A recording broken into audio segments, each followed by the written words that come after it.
कोणाच्या नावाने करायचा अभिषेक? माझ्या आईच्या नावाने. आईच्या. काय नाव आहे त्यांचं? देवकी. हो, पूर्ण नाव सांगा. देवकी दयानंद खांडेकर. अच्छा, आता तुमचं नाव? केदार. अहो, पूर्ण नाव सांगा.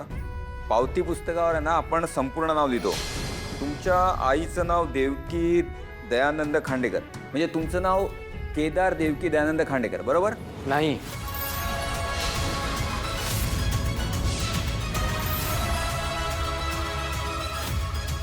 फक्त केदार देवकी एवढंच.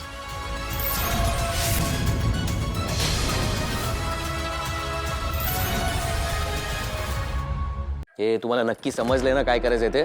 मला गेल्या वेळेसारखे प्रॉब्लेम्स नको तर मी आधीच सांगतोय. काय कन्फ्युजन असेल तर आता विचारा. हां ठीक आहे. झालंय काम? होईल, don't worry. I am so proud of you निशी. त्या तारिणीला असं वाटत होतं की ती खूप मोठी शहाणी आहे ना. माझ्या बाबांना आणि केदारला जवळ आणलं की त्यांना या घराबाहेर कोणी नाही काढू शकणार, पण नाही.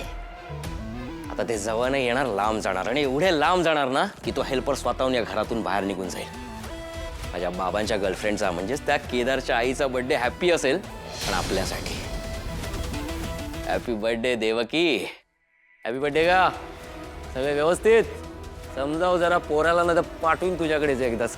ए युवी, काय? व्हेरी गुड निशी, व्हेरी गुड.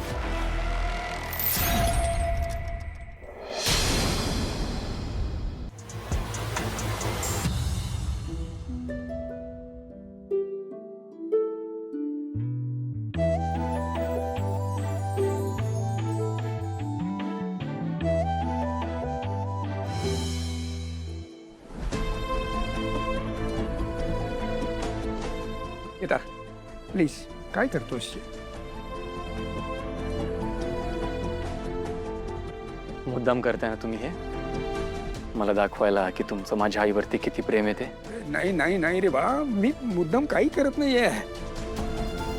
अरे उलट तू इतकं चांगलं काम करतोयस, देवकीच्या आठवणीत असं गोरगरिबांना अन्नदान करतोयस, म्हटलं आपलाही थोडा हातभार लावावा त्याला, म्हणून शिवाय आज देवकीच्या वाढदिवसानिमित्ताने आपण असे एकत्र येऊन. तर आज आपण बघू शकता दयानंद खांडेकर त्यांच्या मुलाबरोबर म्हणजेच केदार खांडेकरांबरोबर त्यांच्या पहिल्या बायकोची पुण्यतिथी साजरी करत आहेत. आज पहिल्यांदाच केदार खांडेकर आणि त्यांचे वडील दयानंद खांडेकर हे पब्लिकमध्ये एकत्र येऊन काहीतरी करताना दिसत आहेत. मिस्टर दयानंद खांडेकर, आज तुम्ही पहिल्यांदाच तुमच्या मुलासोबत तुमच्या स्वर्गवासी बायकोचा वाढदिवस साजरा करत आहात. तुम्हाला कसं वाटतंय? केदार सर, आज तुम्हाला तुमच्या वडिलांमुळे एवढी मोठी ओळख मिळते, तुमच्या आईलाही तीच ओळख मिळते. तुम्हाला आनंद होत असेल ना सर? केदार सर, देवकी खांडेकरांबद्दल देखील आम्हाला जाणून घ्यायचं आहे. तुम्ही त्यांच्याबद्दल काय सांगू इच्छिता? आम्ही इथे आलो हे तुम्हाला कोणी सांगितलं? सर, आमचे सोर्सेस असतात. मी नाही आहे. मिस्टर दयानंद खांडेकर सर, आज तुम्ही जे आंदोलन करता केदार सरांसोबत, ते किती स्पेशल आहे तुमच्यासाठी? प्लीज आम्हाला सांगा. केदार, मी खरंच नाही, हे मला काही माहिती नाही. अरे बा केदार. दयानंद सर, केदार सर असे निघून का गेलेत? तुमच्या दोघांमध्ये काही प्रॉब्लेम चालू आहेत का? एक मिनिट, आम्ही इथे आहोत तुम्हाला कसं काय कळलंय? हां, केदार इथे अन्नदान करणार आहे तुम्हाला कोणी सांगितलं? सर, आमचे सोर्सेस असतात, ते आम्हाला सगळी इन्फॉर्मेशन देतात. पण आम्ही तुम्हाला बोलावलं नव्हतं इथे, त्यामुळे मी तुम्हाला याविषयी काही माहिती देऊ शकत नाही. या तुम्ही. पण सर, गणेश, हे वाट लोकांना वाट. सर सर, सर सर आज केदार खांडेकर आणि दयानंद खांडेकर हे जरी एकत्र राहत असले तरी त्यांचे संबंध चांगले नाहीयेत, हे दिसून येत आहे. हो, मी सांगितलं त्यांना. अरे पण काय गरज होती बॉस? केदार, अरे असं काय करतोयस?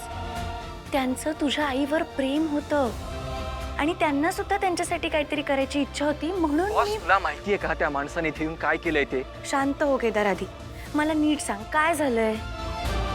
बॉस, तो माणूस आणि मी एकत्र येऊन माझ्या आईचा वाढदिवस सेलिब्रेट करतोय ना, हे ह्या गोष्टीची पब्लिसिटी केली आहे त्याने.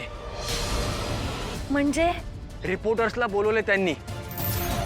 आम्ही दोघं एकत्र आहोत हे अख्ख्या जगाला सांगायचंय त्याला, आणि ते काय घडणार आहे ना हे सुद्धा माहिती आहे त्यांना. अरे केदार, पण आधीच ना मला या माणसाबरोबर एका घरात राहावं लागतंय. त्याला बघून ना आधीच माझ्या डोक्यात सनक जाते. मी माझा राग ना कसा बसा कंट्रोल करू नये. त्यात आता वरून हे असं. तो ना माझा बाप नाहीये, असूच शकत नाही. इथे सुद्धा वापर करून घेतोय तो माझा. आणि बॉस, मला ना त्याची माझ्या पर्सनल लाईफमध्ये ढवळाढवळ नकोय. केदार, केदार प्लीज शांत हो. माझं थोडंसं ऐकून तरी घे प्लीज. हे बघ, त्यांनी त्यांचं आणि तुझ्या आईचं नातं मीडियासमोर आधीच मान्य केलंय. मग ते आता असं काहीतरी का वागतील? हा, मला नाही वाटत की त्यांनी प्रेसवाल्यांना बोलवलंय. मग कोणी बोलवलं असेल? नाही, त्यांच्यापर्यंत ती माहिती गेली कशी मला सांग ना. डायरेक्ट आले कसं काय पत्रकार? बॉस, मी इथे येणार आहे हे फक्त तुला आणि तुझ्यामुळे त्या माणसाला माहिती होतं. मग हे रिपोर्टर्स पर्यंत कशी गेली बातमी? मुळात ते इथे आलेच कसे? बॉस, हे साधं अन्नदान आहे, ह्याची बातमी झाली कशी? कुठून आले ते रिपोर्टर्स? मी काय म्हणते ऐक, एकदा तू त्यांच्याशी शांतपणे ह्या विषयावर बोलतोस का? प्लीज तू त्यांच्याशी बोल, तुमच्यातल्या गोष्टी क्लिअर होतील ना. आणि मुळात ते केदार माझं ऐकून घे. तुझा काहीतरी गैरसमज होतोय. अरे हॅलो केदार, मला कळतंय तुला असं वाटतं की त्या मीडियावाल्यांना मी बोलवलं, पण असं काही नाहीये. असं काही नाहीये. देवकीच्या वाढदिवसानिमित्त मला काहीतरी करता यावं म्हणून मी इथे आलो होतो. रे झालं तुमचं? मुळात तुम्हाला इथे याची गरजच नव्हती.